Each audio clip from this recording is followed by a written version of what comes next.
আজকে আমরা মতলব উত্তর ও দক্ষিণ আহ, জনগণকে একটি সুখবর দেওয়ার জন্য আমরা দাঁড়িয়েছি। আমরা দীর্ঘ 17 বছর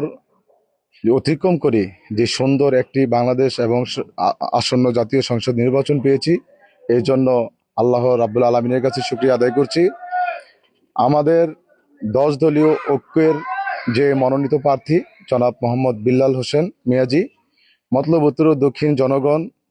সবাই এক এক হয়ে কাঁধে কাঁধ রেখে তাকে নির্বাচনে জয়যুক্ত করে মতলব উত্তর ও দক্ষিণ জনগণের মতলব উত্তর ও দক্ষিণের আধুনিক মতলব যাতে গড়ে তুলতে পারেন এবং মাদক মুক্ত করতে পারেন এবং সকল চাঁদাবাজি থেকে এই মতলবকে মুক্ত করে দিতে পারেন, সে আশা 10 দলীয় ঐক্যজোটের প্রার্থী জনাব বিল্লাল হোসেন মিয়াজি, ভারপ্রাপ্ত মহাসচিব এলডিপির, সেই সুবাদে এই সুসংবাদের জন্য মতলব উত্তর এবং দক্ষিণের জনগণের জন্য আমরা আশা করি যে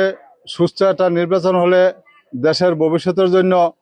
অনেকটাই উন্নয়ন হবে। আমরা 10 দলীয় জোটের ঐক্যবোধ এলডিপি থেকে এবং জামাতের যে ঐক্যজোট হয়েছে, এর মধ্যে যেই আমরা যার নিয়ে রাজনীতি করতেছি বিল্লাল মিয়াজি, তারপর তার যেই ন্যায়, তার ঐক্যবদ্ধ, ওগুলা নিয়ে আমরা গর্বিত এবং মতলব উত্তর এবং দক্ষিণ যে জনগণ আছে আমরা একতাবদ্ধ হয়ে রাজনীতি করব ইনশাল্লাহ। আমাদের এলডিপির মহাসচিব জনাব বিল্লাল মিয়াজি মনোনয়ন পেয়ে এবং চাঁদপুর জেলার 2 আসন থেকে আমরা গর্বিত, মতলব উত্তর এবং দক্ষিণ। তো আমরা সবাই জামায়াত এবং আমাদের এলডিপি দলীয় জোটের যেই